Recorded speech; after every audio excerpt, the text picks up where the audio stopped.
Aê, que saudade que eu tava de ouvir essa música de abertura e eu tenho certeza que vocês também. Eu espero que vocês ouvintes tenham começado o ano bem. O Pauta Pública está de volta firme e forte. Eu sou a Andréa Dipp e divido os microfones com o Thiago Domenici, que também já está pronto para encarar 2021, certo? A gente não tem muita opção, né? Temos que encarar 2021, mas a gente está animado, eu estou animado. A vacina está aí para acontecer. Então, feliz ano novo, ouvintes do Pauta Pública. E vamos, que tem um ano repleto de novidades para vocês. Thiago agora falou igual aqueles jogadores de futebol prontos para entrar em campo. Não tem muito jeito, vamos jogar. O professor falou, O professor falou? 2021 tudo bem, é uma caixinha de surpresas. Mas acho que esse é o espírito, realmente, né?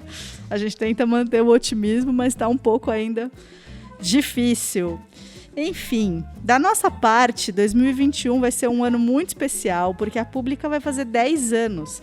Então preparem-se para muita coisa bacana que já está sendo preparada. Aqui a gente continua com aquela nossa missão, que é trazer o jornalismo como destaque para falar de assuntos que ajudam a explicar esses nossos tempos. O episódio de hoje atravessa uma série de matérias que dão um panorama muito preocupante e assustador sobre terapias e práticas de, abre aspas, conversão sexual, fecha aspas. A gente vai falar aqui de envolvimento entre religião e Estado, homofobia, transfobia e até tortura. Tudo isso foi contado através do especial investigativo Nega-te a ti mesmo, publicado no nosso site em dezembro de 2020. Ele foi construído em parceria com jornalistas do Equador, Peru, México, Paraguai e Brasil. Teve a coordenação da Andréa Dipp, que está aqui comigo, minha colega de microfones, e a reportagem, as grandes reportagens, foram realizadas pelo Bruno Fonseca e a Mariama Correia, que são repórteres da Pública, que também estão aqui com a gente para contar sobre essa apuração. Bem-vindo, Bruno. Bem-vinda, Mariama. Obrigada, gente. Tudo bom? Obrigado pelo convite, Thiago e Andréia. Legal. Eu queria começar o nosso papo por um dilema que a gente teve durante a produção desse especial. Não chega a ser um dilema, mas o especial chama Nega-te a ti mesmo. Mas um dos termos muito utilizados ao longo do tempo, né, pela imprensa, é cura gay. E aí eu queria que vocês falassem para a gente, talvez o Bruno comece, por que cura gay não é um termo correto a se utilizar para tratar desse tema. Então, sobre a utilização do termo cura gay, acho que tem vários fatores que levaram a gente a não utilizar esse termo no especial. Acho que talvez o primeiro deles que eu ressaltaria é que no Brasil, diferente do que acontece em outros países da América Latina, como o nosso especial mostrou, existe desde 1999 uma resolução do Conselho de Psicologia que proíbe que psicólogos, tratem pessoas que se identificam como LGBTs para tentar fazer qualquer tipo de reversão, seja de identidade de gênero ou seja de orientação sexual. Isso é proibido no Brasil há muito tempo, há mais de 20 anos. Em outros países isso não acontece, o que permite com que psicólogos atuem abertamente em relação a isso. E aqui no Brasil, mesmo tendo essa proibição, já houve casos que psicólogos que se identificam como psicólogos cristãos atuassem para tentar promover essas reorientações. Alguns desses psicólogos chegaram a ser denunciados aos conselhos, inclusive tem um caso famoso de uma psicóloga chamada Rosângela Justino. A psicóloga do Rio de Janeiro foi punida pelo Conselho Federal de Psicologia por oferecer um tratamento para curar gays e lésbicas. De peruca, óculos escuros e máscara. Foi assim que Rosângela Alves Justino compareceu ao Conselho Federal de... Ela foi censurada pelo Conselho de Psicologia há um tempo justamente por promover esse tipo de terapia. Ela recorreu, argumentou que ela não realizava esse tipo de terapia. Nós encontramos uma fala dessa Rosângela Justino na Câmara dos Deputados em Brasília, em 2008, dizendo abertamente que a homossexualidade era um transtorno, junto com vários outros transtornos que poderiam ser revertidos. Então, o que acontece é o seguinte, houve durante muito tempo, por parte inclusive de psicólogos, essa denominação das várias identidades LGBT como algo que deveria ser curado. Isso foi sendo repreendido, seja pelas denúncias ao Conselho de Psicologia, que aqui no Brasil não permite esse tipo de terapia, e mesmo socialmente, isso foi sendo rechaçado pela população. Começaram a ter, inclusive, várias matérias mostrando como esses psicólogos atuavam. E, com o tempo, esses mesmos psicólogos mudaram esse tipo de discurso. A gente encontrou, inclusive, uma fala da própria Rosângela, depois dela já ter sido censurada, dizendo que ela nunca tinha oferecido esse tipo de terapia. Inclusive, na apuração, a gente viu que a própria Rede Globo, né, matérias do Jornal Nacional, foram condenadas na justiça por associar esse termo cura gay aos psicólogos que estavam realizando esse tipo de terapia ou que faziam alguma ação contra a identidade de gênero das pessoas LGBT. Então, o que a gente fez foi isso. Assim, a gente percebeu que as próprias pessoas que estavam oferecendo algum tipo de tratamento, aconselhamento, foram saindo desse campo mais específico de saúde, assim, né, de terapia, e foram chamando essas várias ações que eles realizam por outras formas, inclusive mais espirituais ou mais no sentido de aconselhamento. Assim. As próprias pessoas que advogam que você pode reverter a sua identidade sexual, a sua orientação sexual, sua identidade de gênero, elas pararam de usar esses termos médicos ou psicológicos ou ligados a áreas técnicas de saúde, seja por conta da pressão social, seja por conta do rechaço jurídico, né?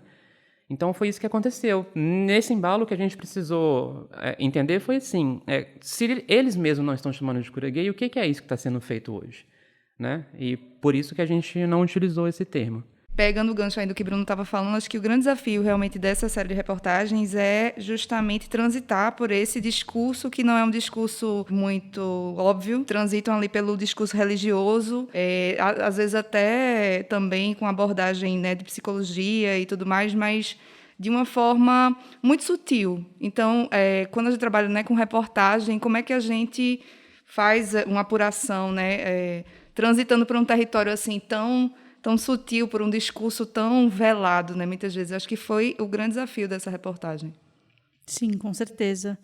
E eu queria aproveitar e perguntar para vocês, porque, enfim, acho que foram vários desafios que a gente teve aí nesse trabalho, né? A gente tomou um super cuidado, assim, com tudo, né? Desde a nomenclatura até a proteção das pessoas que a gente entrevistou.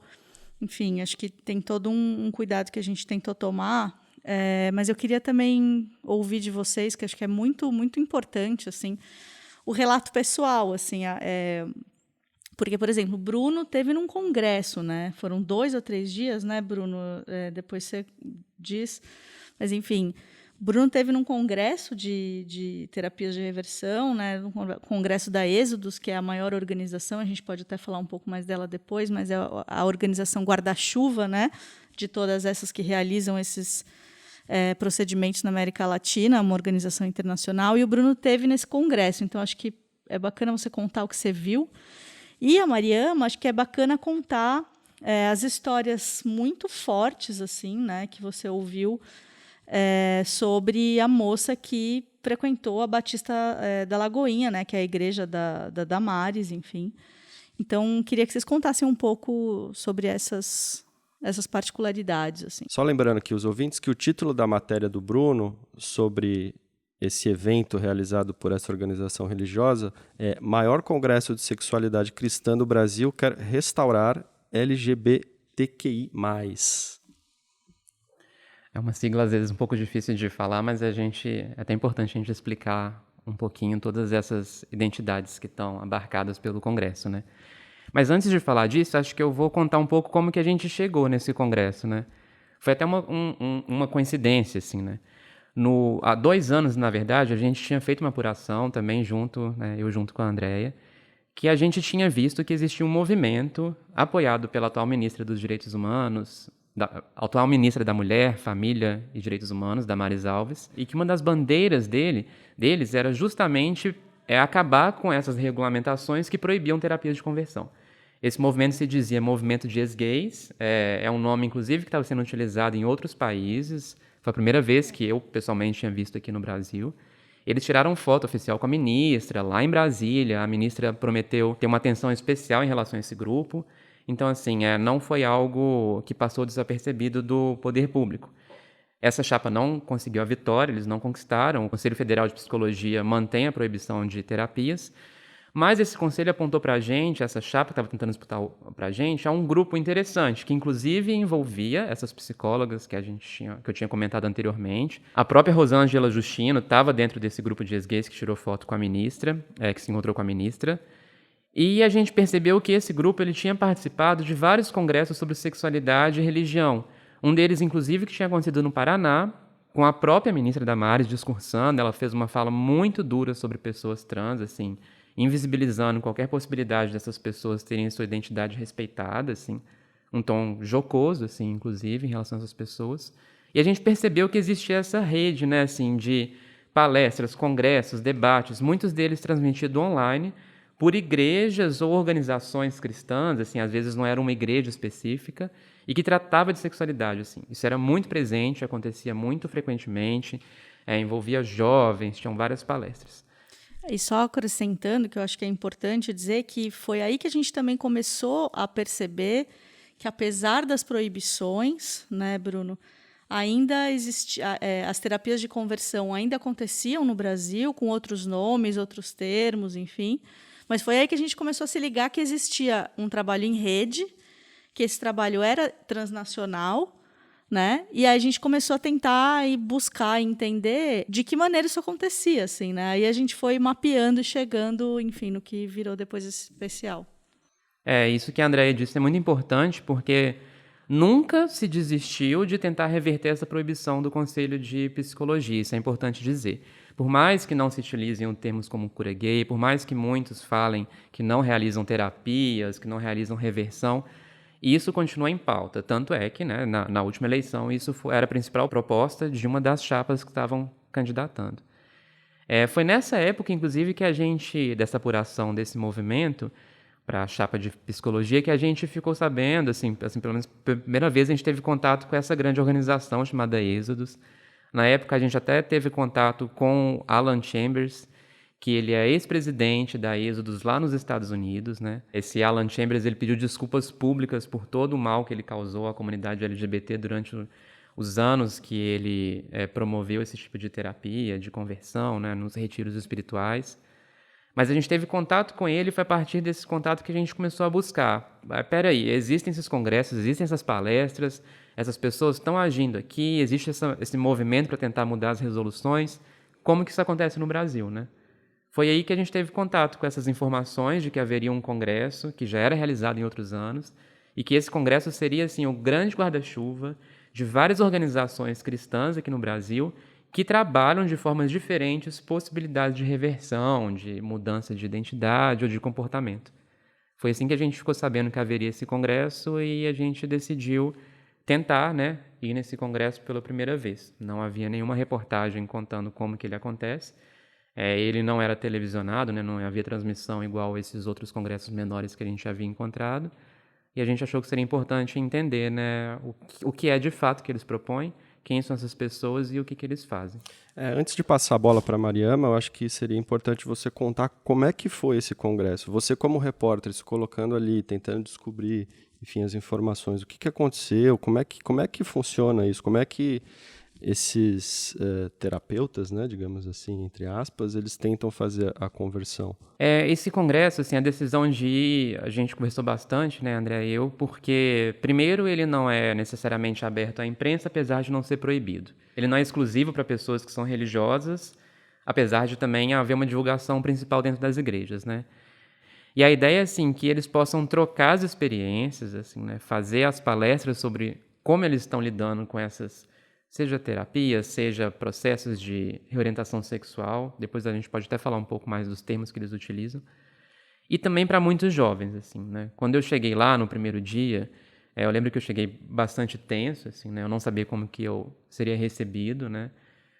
Se eles iriam me questionar o porquê eu estava lá, assim, de qual igreja eu participava. Isso não aconteceu. Mas quando eu cheguei, eu vi que haviam realmente, assim, um grupo muito grande de jovens, e ouvindo, né, pelas conversas, assim, que vários se identificavam como LGBT ou já tiveram tido alguma experiência homossexual, e jovens que participam das igrejas, assim, né.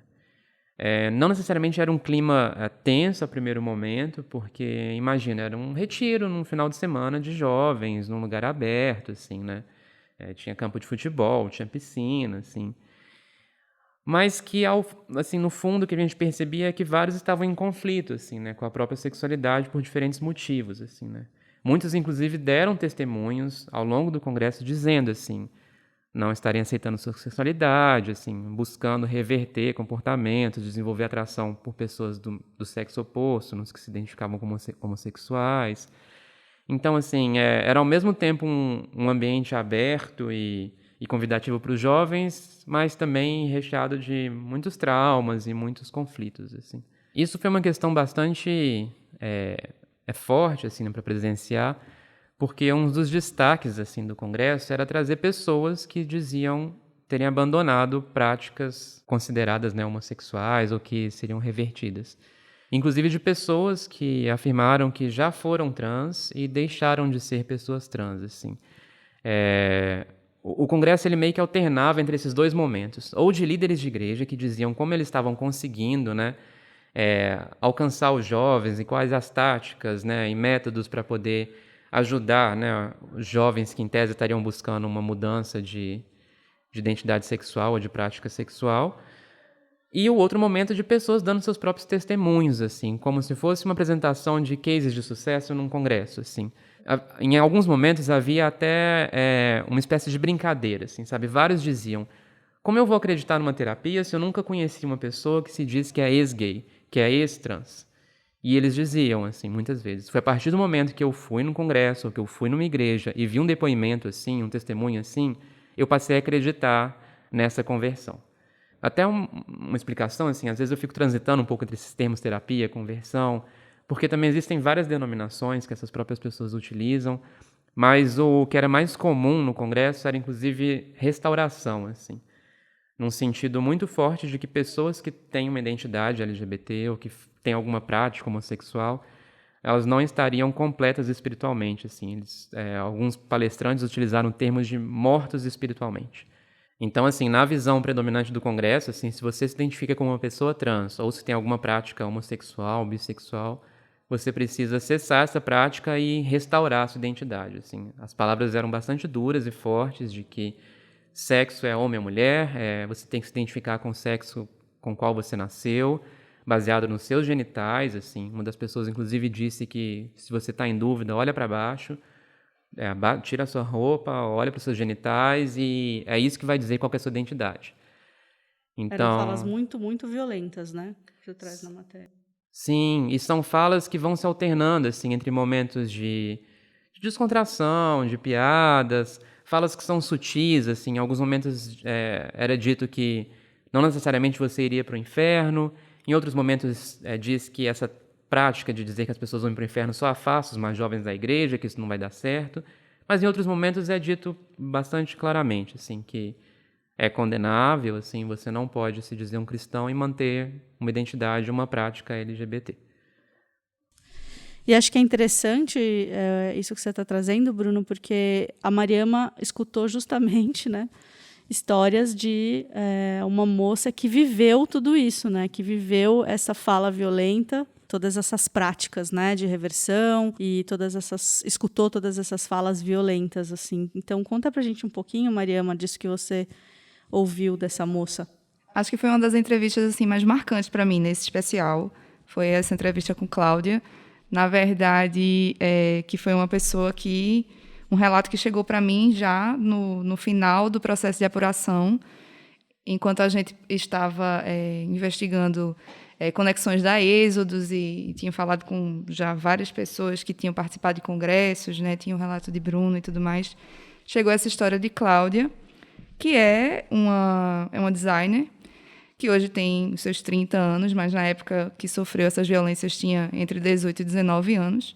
Ela era uma pessoa que frequentava a igreja evangélica e que foi para um congresso, um seminário da Igreja Batista da Lagoinha, que é um seminário ligado a Diante do Trono, que é, na verdade, um grupo de louvor que nasceu na Batista da Lagoinha, muito famoso, um dos maiores da América Latina, e é um grupo de louvor liderado pela Ana Paula Valadão, que também é uma cantora gospel muito famosa. E, por causa dessa fama, né, desse grupo, ele atraía gente assim, do Brasil todo, de outros países. Era um grande sonho participar desse seminário. E ela foi nessa esperança justamente porque era uma pessoa que queria levar a música adiante, e ainda muito jovem, né? Mas ela era uma pessoa que já se identificava como lésbica. Inclusive, ela chegou a dizer isso numa ficha de inscrição do seminário e foi aceita. Mas ela nunca tinha tido um relacionamento, né, com outra mulher. até conhecer uma pessoa lá no seminário e se apaixonar, os dois se apaixonaram, enfim. Ela sofreu perseguições das lideranças lá da igreja, ela teve o computador invadido por uma das lideranças, ela chegou a ser levada para um sítio, onde ficou isolada por 3 dias, passando por várias palestras, enfim, orações. E nesse sítio, é um sítio onde as pessoas meio que desenganadas eram enviadas, assim, tinha essa cultura.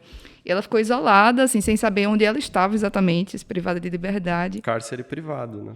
Exatamente. E, enfim, foi um ciclo muito forte de violências. Ela teve, inclusive, uma crise de ansiedade enquanto ela estava lá, presa nesse lugar, né, por 3 dias. Porque também acho que é importante dizer, desculpa te interromper, mas sim, é importante dizer que quando você fala orações, né,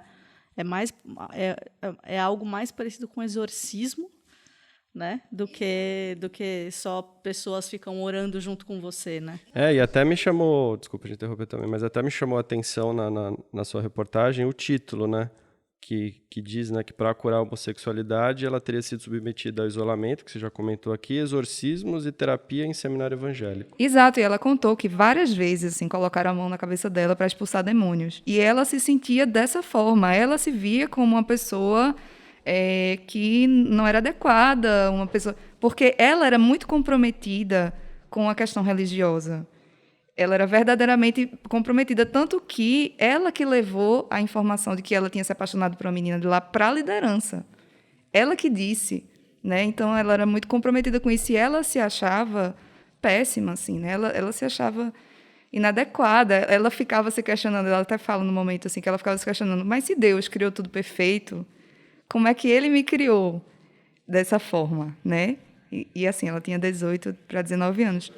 Exato, é muito forte, assim, o depoimento dela, a entrevista, assim, depois que eu terminei a entrevista, eu estava muito abalada, assim, e ela, enfim, foi uma entrevista muito longa, ela contou essa história toda, né, e aí no final desse processo, ela tinha saído de Brasília, a família dela de Brasília, ela tinha deixado mãe, pai, tudo, para ficar lá nesse seminário, morando lá por 2 anos, e no final ela não pôde se formar, ela foi impedida de se formar, foi avisada disso um dia antes, e o líder do seminário disse para ela, olha, você não vai se formar porque a gente não quer ter o nosso nome associado a pessoas como você. É importante dizer que nesses relatos que a gente ouviu, né, são relatos muito sofridos, né, de muita violência, inclusive também tem o caso de Sérgio Viúla, que era um pastor que trabalhava com recuperação sexual, reorientação sexual, e que hoje se diz ex-gay, e de Cláudia, que também se coloca assim como ex-gay, né? O legal de ter ouvido esses relatos é que hoje essas pessoas elas têm uma visão diferente, né? Dessa relação com a própria sexualidade. No caso de Cláudia, ela hoje é casada com uma mulher, está feliz, está bem, está fazendo a vida dela. Sérgio também, ele hoje tem o seu companheiro, enfim. E são pessoas que se tornaram, de certa forma, até militantes, né? Dessa coisa de você, enfim, se assumir, e que falam muito, assim, que tem uma fala muito potente com relação a isso, e que usam essas vivências assim, até para falar para outras pessoas, né? Talvez uma questão que eu acho interessante nisso que a Mariama estava comentando é porque, pelo menos no Congresso, eles disseram várias vezes que tudo é voltado para voluntários, né? Que eles não obrigam ninguém a passar por esse tipo de conversão, restauração, o nome que seja. Mas é importante notar isso que a Mariama disse. Primeiro, que muitas das pessoas são parte da igreja, né? Assim, várias pessoas têm os pais que cresceram na igreja, os amigos, a igreja é presente no lugar onde eles vivem, no bairro. A igreja oferece várias atividades, assim, muitas atividades positivas, atividades de entretenimento. Então, é difícil para dizer para pessoas que se identificam, seja com a religião, seja com a igreja, seja no círculo social, não, apenas saia daí, assim, né? Vá viver sua identidade sexual e sua orientação sexual, mesmo que aquela igreja, que é onde seus pais estão, que é onde seus amigos estão, digam que é errado. E tudo que você acredita, né? Porque eu acho que a crença espiritual, ela é fundante, né? ela é um pilar da nossa formação, né? Para quem cresce com isso, é uma coisa que faz parte de você, de quem você é, da sua identidade, assim, né? Então, obviamente que as pessoas... É muito mais fácil que as pessoas se achem erradas, quebradas, mortas espiritualmente, porque elas crescem ouvindo isso, né? Do que as pessoas consigam de cara fazer esse raciocínio, né? Esse pensamento de, não, é isso que está errado, eu não quero me associar a isso, assim, não. Você está indo contra Deus, contra o que Deus mandou, assim, contra o que Deus tem para a sua vida, assim. Então, por mais que possam dizer que é uma coisa voluntária, que você não está lá obrigado, ninguém está amarrado, poxa, é muito forte, né? Um peso do tipo, então se desassocia de Deus e de tudo que você acreditou até agora, assim, é esse o peso da coisa. Quando não são os pais, né? Porque também tem várias histórias nas reportagens latino-americanas em que os pais levam os filhos, né? Assim, menores de idade, inclusive, assim. Isso é importante porque existe uma preocupação muito grande de identificar esses comportamentos homossexuais ou qualquer comportamento que se desvie do padrão que eles esperam o mais cedo possível, assim. Numa das palestras que eu assisti, uma das preocupações eram de pais, de como eles poderiam aprender a passar isso para os filhos, inclusive de filhos que não queriam mais ir à igreja, que estavam recusando os ensinamentos que os pais estavam trazendo das igrejas. Então, não é necessariamente voluntário, assim, né? Tanto porque existem pessoas menores de idade que são economicamente dependentes dos pais, né? Então, como você vai dizer para o pai que você vai manter aquele comportamento se ele discorda? A opção é a rua, assim, né? A gente sabe muito bem como isso é uma realidade para pessoas LGBT, especialmente para pessoas trans, né? Que fica evidente a identidade que ela tem. E, além disso, tem toda essa pressão, assim mesmo, né? Assim, dos pais, dos amigos, envolve essa questão econômica, e muitas vezes as pessoas não sabem mesmo, assim, qual que é a extensão daquele comportamento. Acho que uma outra frente que a gente percebeu é a questão do trabalho social, ou o trabalho filantrópico, assim, né? Uma das palestrantes, por exemplo, ela disse uma frase que me marcou, que é que ela não podia ver, nas palavras dela, uma travesti na rua, que ela ia atrás dela para poder estar dentro da roda de conversa, queria saber o que elas estavam falando, entrava em bar gay. Então, assim, várias igrejas, né, fazem trabalhos sociais, inclusive, que têm sua relevância e sua importância, e alguns desses trabalhos estão direcionados à população LGBT, né? População trans, travesti, às vezes alguns trabalhos relacionados à população em situação de rua ou profissionais do sexo. Então, esses trabalhos, pelo que eu vi lá no Congresso, alguns deles estão ligados a essa retórica e a essas práticas de restauração. Um deles, inclusive, no Congresso, eles disseram que faziam esse tipo de trabalho com pessoas travestis que estavam se prostituindo. Então, assim, você tem pessoas em situação de vulnerabilidade muito grande e que recebem uma certa ajuda social da igreja, mas que junto dessa ajuda vem toda essa questão da restauração da identidade do comportamento delas. Existe até um discurso de acolhimento, né, que não é tão de acolhimento assim. Isso não é observação minha, isso é uma observação de um ativista LGBTQI+, né, que fala em uma das matérias, que estudou justamente a atuação dessas organizações como a Êxodos, que agem em rede, né, e tem esse discurso também de reparação sexual, mas muito intricado com um discurso religioso, e aí que torna mais difícil, né, enfim, de combater, e que cai um pouco, assim, meio que no Brasil tem caído muito nessa coisa da liberdade religiosa, né, enfim, mas que a gente está falando de instituições, de organizações que promovem LGBT-fobia, né, que é crime no Brasil.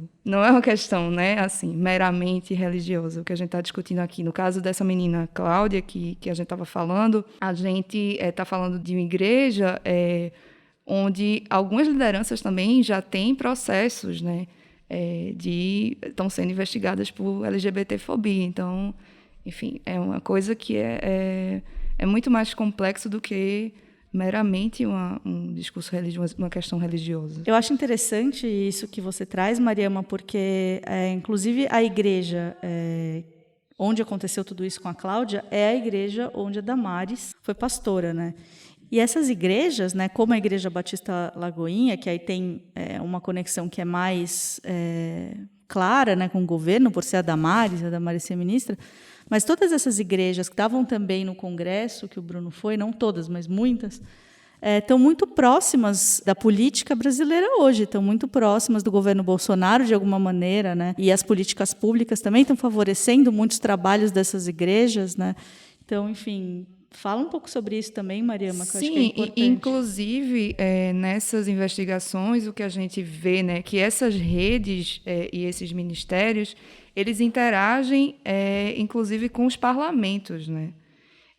Dos países. E aqui no Congresso brasileiro, assim, na frente parlamentar evangélica, esses grupos têm uma atuação muito forte, têm uma influência muito forte. Eles agem nesse lobby, né, político para conseguirem mobilizar os políticos para os seus interesses. Então, grupos, como o Bruno estava falando, como Rosângela Justino, eles interagem, né? Então, ali sempre interagindo com parlamentares dessas frentes católicas, evangélicas, que colam com esses discursos, às vezes, né, LGBT-fóbicos, para evitar que certos projetos passem, ou então para colocar certos projetos de interesse desses grupos, né? Existe uma influência política, uma relação política muito forte. Ela já deu algum depoimento ou fez algum comentário, a Damares, nesse sentido de ser a favor dessa conversão e tal? Vocês sabem? Então, na época da apuração do movimento, né, de ex-gays que queria mudar a resolução do Conselho de Psicologia, a resposta foi mais protocolar, foi mais naquele sentido de a favor da liberdade de expressão, de que essas pessoas que se identificam como ex-gays possam se manifestar. Mas a Damares participa, né, como a gente tinha dito, desses seminários em relação à sexualidade cristã, né, onde é justamente discutido essas práticas de restauração. E eu não consegui esquecer de uma fala dela, inclusive apresentada pela Deusa Velar, que é outra pessoa envolvida nesse movimento de ex-gays e que pleiteava o fim da proibição para as terapias de conversão, né? Que foi o seguinte: a Damares, ela foi num palco e ela disse que é guerra, assim. Ela afirmou que existe um monte de mulher pirata que não tem útero, que não tem vagina e que estão se dizendo mulher. Ou seja, uma fala claramente direcionada a mulheres trans, que não tem a sua identidade respeitada nessa fala pela ministra, assim como não tem nenhuma desses congressos ou dessas práticas de restauração. Bom, todo esse papo que a gente está tendo aqui não é uma exclusividade brasileira, né? Esse especial transnacional, ele traz também revelações de outros países da América Latina. E aí eu queria que vocês contassem um pouco o que essa investigação trouxe de novidades em relação a esses outros países. Então, a gente começou a investigar a Êxodos, né, que é essa organização, digamos assim, guarda-chuva para várias outras organizações que atuam em rede, promovendo esse discurso de reparação, restauração, reorientação sexual, enfim, o nome que quiser dar, mas no final, que transmite essa mesma mensagem, né? Homossexualidade é pecado, é preciso mudar de prática, de direção, mesmo que você tenha atração física por uma pessoa do mesmo sexo, ou que você não se identifique com o seu gênero, você precisa não praticar, ser não praticante disso, ainda que você não consiga mudar o seu desejo. É basicamente, né, Bruno, essa mensagem que eles transmitem. E essa mensagem começa a ser transmitida nos Estados Unidos, lá na década de 70, quando o próprio movimento gay vem, né, assim, crescendo e reivindicando vários direitos e se organizando. E aí, em resposta, esse pessoal começa a organizar congressos com esse tipo de discurso. E esse discurso vai sendo reverberado para outros países. Meio que no modelo assim, eles fazem livros, eles fazem seminários, congressos, e aí as pessoas participam. E quem participou desses congressos lá nos Estados Unidos começa a ir para outros países como missionário e a implantar células da Êxodos ou de outros ministérios e a disseminar essas ideias por outros países. E isso está muito ativo na América Latina. Como o Bruno falou, em algum momento ali nos Estados Unidos vai se dizer que a Êxodos encerra as atividades, Alan Chambers chega e faz um pedido de desculpas público, né, para a comunidade LGBT, e diz que causou muito sofrimento e tal. E aí, meio que os holofotes saem assim, da atuação da Êxodos, mas a Êxodos continua atuando nos Estados Unidos, no Canadá, na América Latina, e com grande foco na América Latina e no Brasil, onde a gente tem escritórios, um em Londrina e outro no México. A pessoa que está à frente lá do México é Oscar Galindo. Ele, por exemplo, tem um texto dele na internet falando, onde ele atribui a homossexualidade masculina a problemas com o pai, por exemplo. E aí ele fala da vivência dele para dizer assim, olha, eu tinha problema com meu pai, por causa disso eu comecei a sentir atração por outros homens. E aí depois eu entrei na igreja e aí eu me livrei disso. Então, e no Brasil, isso chega através de uma psicóloga que vai trazer isso também a partir de participação dela em congressos da Êxodos nos Estados Unidos, e ela começa a trazer esses conceitos para o Brasil, inclusive com Esli Carvalho, o nome dela, e ela começa a trazer esses conceitos para o Brasil, inclusive com um livro que fala de homossexualismo, que não é uma palavra que é utilizada porque esse sufixo ismo, ele remete à doença, né? E, enfim, esse discurso vai sendo reverberado pela América Latina e pelo Brasil. E o que a gente descobriu com essas investigações, né, com participação de vários veículos da América Latina, é como a Êxodos consegue espalhar isso por vários países e interagir e se desdobrar em vários ministérios, assim, numa rede muito complexa, que é difícil até de você mapear, e sempre atuando com esses mesmos conceitos. Inclusive, no México, a reportagem do México fala um pouco disso, assim, que eles estavam lá num embate muito grande para que a coisa da homofobia e da cura gay fosse reconhecida como crime no país inteiro, porque em alguns estados do México isso já existe uma lei, mas isso não é uma coisa nacional. E que a própria Êxodos, assim, a partir dessas perseguições, vamos dizer assim, a partir dessas movimentações, né, para coibir esse tipo de prática, já começou a se organizar por lá para dizer assim, olha, mandou comunicados para dizer assim, olha, evitem termos tais, falem de reorientação, falem de reparação, falem de restauração, sabe? Então, eles vão se transmutando, assim, vão modificando o discurso, como o Bruno falou lá no começo, para fugir um pouco desse radar. Mas o que a gente vê na prática é que, por trás desse discurso de acolhimento, na verdade, não existe um acolhimento, né? Existe um julgamento muito forte, uma pressão muito forte, até uma violência psicológica, né, para as pessoas. Bom, a gente está se encaminhando aqui para o fim do nosso papo. Quem quiser saber mais sobre esse especial, é só ir no site da Agência Pública. São 7 reportagens, está tudo lá, é um verdadeiro dossiê, né, de denúncia sobre isso na América Latina. E aí, só para finalizar, para fechar, enfim, Bruno e Mariama vão ficar ainda aqui com a gente para a gente fazer a nossa dica cultural. Mas eu queria, Bruno, pedir se você pode falar um pouco sobre a sigla, porque a gente mesmo na nossa conversa, às vezes a gente usa LGBT, às vezes usa LGBTQI+, enfim, isso é uma coisa que a gente ainda também tem que se treinar, e acho que é interessante falar sobre essa sigla. Inclusive sobre a sigla, né, na reportagem a gente utilizou LGBTQI+, né, para lésbicas, gays, bissexuais, transexuais, queer e intersexuais. Mas em alguns momentos aqui, quando a gente estava descrevendo, né, a atuação da Êxodos, a gente acabou citando mais as identidades que eles mesmos estavam dizendo que eles estavam trabalhando para restaurar, né? De uma forma geral, assim, a grande preocupação deles são com pessoas que têm comportamentos homossexuais, que eles identificam como lésbicas, gays ou bissexuais, e as pessoas que têm uma identidade de gênero diferente daquela que é designada ao nascer, que seria o caso das pessoas transexuais, né? Por isso que a gente, às vezes, estava focando em alguma dessas letras da sigla. Em nenhum momento eu ouvi alguma fala mais específica sobre assexuais ou mesmo intersexuais. Identidade queer também não. Então, o foco maior é sobre pessoas que têm alguma prática homossexual ou que se identificam com um gênero diferente daquele designado quando a pessoa nasceu.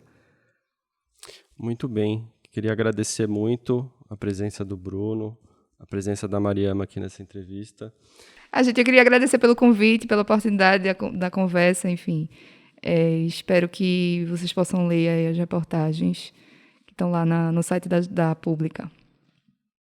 Também agradeço e também convido todos a lerem, porque As reportagens são bastante complexas, né, e acho que elas mostram assim, com bastante profundidade todos esses aspectos desse cenário que a gente estava comentando aqui. E é isso, quem tiver mais curiosidade em saber, acessa lá a nossa página, apublica.org, e acesse o especial Nega-te a ti mesmo. A gente dá sequência ao programa agora e daqui a pouco o Bruno e Mariana voltam com A Boa do Povo. Há 9 anos, a Pública revela as injustiças que marcam o Brasil, do campo às favelas, de Brasília à Amazônia. E mais, mostramos quem lucra com elas, de policiais corruptos a empresários e políticos. Se você acredita na importância do jornalismo investigativo, acesse aliados.apublica.org e veja as formas de apoiar o nosso trabalho. Vamos ver então com a Natália Viana quem ou o que será que ela escolheu como primeiro personagem da semana de 2021. As personagens da semana são duas irmãs, que na verdade uma não tem nada a ver com a outra, mas sempre aparecem juntas. Ivermectina e cloroquina fizeram uma reaparição na imprensa nacional por causa do Ministério da Saúde liderado pelo general Pazuello. Diante do segundo colapso do sistema de saúde em Manaus por causa da Covid-19, o Ministério mandou um ofício para a Secretaria Municipal de Saúde pedindo para realizar visitas às unidades básicas de saúde para difundir o tratamento precoce como forma de diminuir o número de internamentos e óbitos. O ofício ainda dava uma bronca na prefeitura. Abre aspas, aproveitamos a oportunidade para ressaltar a comprovação científica sobre o papel das medicações antivirais orientadas pelo Ministério da Saúde, tornando inadmissível, diante da gravidade da situação da saúde em Manaus, a não adoção da referida orientação. Você deve estar se perguntando, oi, antivirais? Existe remédio para Covid e ninguém me contou? Pois é, não existe, e o Ministério da Saúde brasileiro é o único que adota uma política que nega todas as evidências científicas, prefere seguir as orientações do nosso sábio presidente. O Ministério tem incentivado a população a procurar médicos do SUS para pedir tratamento precoce se aparecerem os sintomas. Criou até a hashtag Não Espere. A cloroquina chegou a ser estudada pela OMS como antiviral para a Covid, mas falhou em todos os 11 testes clínicos randomizados realizados até agora. A ivermectina nem chegou a ser testada clinicamente. É remédio para piolho, não para coronavírus. Como muita gente se recupera da doença, acham que foi por causa do remédio. É o chamado efeito placebo. Ambas podem ter efeitos colaterais e, além disso, dar uma falsa sensação de proteção contra uma doença que ainda não tem vacina aqui no Brasil. E olha, não digam que a gente não avisou. No ano passado, a nossa equipe revelou que diferentes prefeituras estão distribuindo ivermectina e cloroquina para a população. Isso chegou a nós através de denúncias dos leitores enviadas pelo projeto de investigação participativa. Dá uma olhada lá no site. Para prefeitos populistas, isso parece ter funcionado para ganhar votos. Muitos acabaram sendo reeleitos, como o prefeito de Porto Feliz, em São Paulo, que ganhou com 92% dos votos. Mas na época, nossos repórteres procuraram especialistas que se mostraram surpresos com essa realidade e disseram que consideravam a discussão sobre a cloroquina um assunto encerrado ou uma tolice. Pois bem, no enorme abismo que há entre a comunidade científica e a maioria da população, isso inclui também os veículos de comunicação, a verdade é que os falsos remédios não são de jeito nenhum um assunto encerrado no Brasil, pelo contrário. Por serem uma dupla dinâmica que continua fazendo sucesso por aí e não vai desaparecer se nós, jornalistas, não continuarmos a combater o seu uso ineficaz sem tréguas, a ivermectina e a cloroquina são as personagens da semana aqui no Pauta Pública. E mais rápido do que desistir das resoluções de Ano Novo, vem aí o Giro da Redação, contando um destaque do site da Pública que você não pode perder. Solta o giro, Terto. Oi, eu sou a Marina Dias, coordenadora de comunicação da Pública. Hoje eu quero contar para vocês que nós estamos com inscrições abertas para o nosso tradicional programa de microbolsas. Dessa vez a gente busca repórteres com boas pautas sobre acesso à internet. Em parceria com o IDEC, que é o Instituto Brasileiro de Defesa do Consumidor, a Pública vai distribuir 4 bolsas de R$7 mil para repórteres investigarem as desigualdades do acesso à internet no Brasil. As inscrições vão até o dia 5 de fevereiro e devem ser feitas pelo formulário disponível no nosso site. Se você é ou conhece um repórter com ótimas ideias de pauta e interessado em fazer uma reportagem para a Pública, esse é o momento.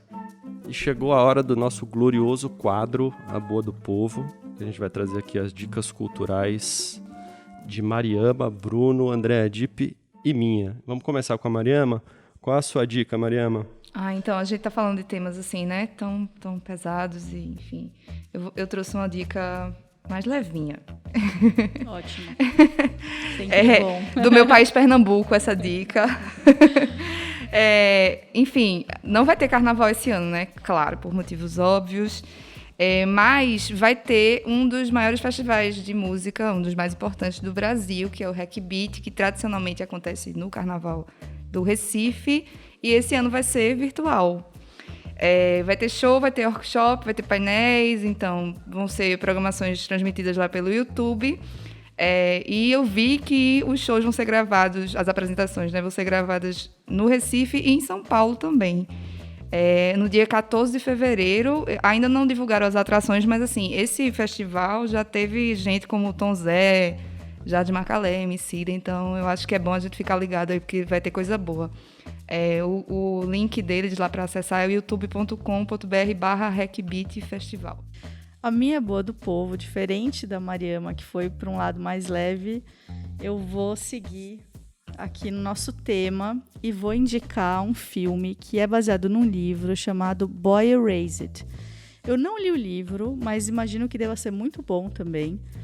De qualquer maneira, o filme é sensacional. Ele foi proibido no Brasil, né? Ele ia ser lançado no cinema e não foi lançado, mas dá para encontrar nas plataformas. Ele é baseado no livro. Vamos ver se eu consigo falar o nome desse autor direito, porque tem muitos R's. O livro de Gerard Conley. Acho que é assim que fala o nome dele. É autobiográfico, na verdade, né? O livro, enfim, que deu origem ao filme autobiográfico de um período em que o autor passou por várias torturas e várias... enfim, tudo isso que a gente falou aqui, né, sobre terapias de conversão sexual. Quando ele ainda era um adolescente, ele ainda era muito novinho, e os pais levaram ele, internaram ele numa clínica nos Estados Unidos que faziam essas terapias horrorosas. Então eu acho que é um filme super... super importante, assim. E tem a ver com isso que a gente falou no programa, né, Dipp? Que é importante também. Tem super a ver, e eu acho que é um retrato muito, muito fiel, assim, sabe? Para quem não está acostumado e não entende muito bem essa linguagem, né? Quem não está acostumado com esses termos também, ou quem nunca frequentou essas igrejas, assim, eu acho que o Boy Erased, ele é um retrato bem fiel, assim, do que acontece e muito chocante, assim, vale a pena conhecer. A bola está com você, Bruno. Qual é a sua boa do povo? Bom, eu vou aproveitar a dica da Andréia e vou sugerir um filme também que é uma sequência interessante de assistir junto com Boy Erased. É um filme de 2018 que se chama O Mau Exemplo de Cameron Post. Ele também é um filme sobre uma pessoa que é levada para um desses centros de conversão, né, de terapia sexual. No caso é de uma mulher. A família também descobre, né, que ela teve uma relação sexual com outra menina, até lembrando um pouco do caso que a Mariama relatou. E a família resolve mandar essa filha para esse centro, onde tem outros jovens, né, outras pessoas que estão sendo tratadas, né, pela sua sexualidade. É um centro religioso. E, inclusive, toca em outras questões identitárias também, como identidade indígena, né, assim... Todas essas outras identidades que se chocaram com esse padrão religioso que estava sendo imposto pela organização que mantinha o centro. É uma dica também um pouco triste, assim, um pouco pesada, mas acho que é interessante, assim, para as pessoas terem um pouco essa visão, assim, de todo esse contexto, né, assim, principalmente dos dramas, assim, né, pessoais, que as pessoas que passam por esse tipo, né, que ou são enviadas pelas famílias ou que escolhem por conta própria, assim, todos esses dramas e traumas, assim, que motivam uma pessoa a tentar buscar algum tipo de mudança, assim, mesmo que essa mudança, inclusive, vá trazer outros traumas, assim, acho que é interessante de ver. É muito bom, a gente já teve dica de filme, dica de música, e agora vou dar uma dica de livro. A minha dica é um lançamento do professor titular de literatura comparada da Universidade do Estado do Rio de Janeiro, João César de Castro Rocha. O livro que ele está lançando chama Guerra Cultural e Retórica do Ódio, Crônicas de um Brasil Pós-Político. É pela editora Caminhos. O João já foi entrevistado pela Pública o ano passado, pelo repórter Ciro Barros. E durante a entrevista ele abordou, e ele também traz isso no livro, obviamente, como que essa retórica extremista e essa visão revanchista e revisionista do bolsonarismo, ela atua nos meandros da sociedade brasileira. Então é um livro que diz muito sobre os nossos tempos, ele é um pesquisador super respeitado, né? E tem uma frase que ele cita na entrevista, que ele diz que sem guerra cultural não há bolsonarismo, mas com guerra cultural não pode haver governo Bolsonaro.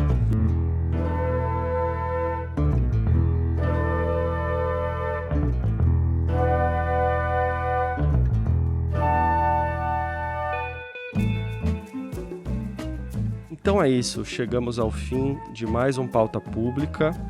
Lembrando que você pode entrar em contato com a gente pelas redes sociais e também pelo nosso e-mail. Qual é o nosso e-mail, Andréa Dipp? podcasts@apublica.org. Exatamente. Então é isso, um abraço e até o próximo programa. Até lá.